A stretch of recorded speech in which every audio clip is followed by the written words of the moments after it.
என் கையில எதுவும் இல்லைனாலும் அவன் என்னை கண்டுபிடிக்க முடியும். அப்படி இருக்கும்போது இந்த சபிக்கப்பட்ட ஆயுதத்தை உன் 6 சைஸ் இந்நேரம் கண்டுபிடிச்சிருக்காதா என்ன? ஆனா அதனால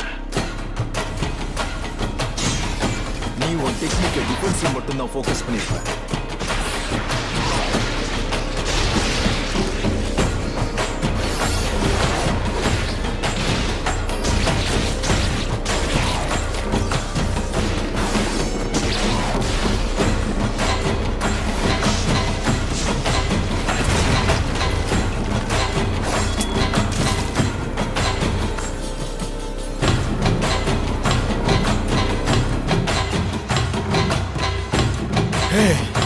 காத்து ரொம்ப நாள் ஆகுதுல்ல?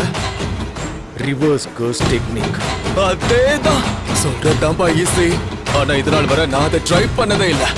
அதுலயும் இதை செய்ய தெரிஞ்சவன் எனக்கு பாடம் எடுக்கும் போது எனக்கு ஒண்ணுமே புரியல. ஒருவேளை போதையில இருக்கானோ?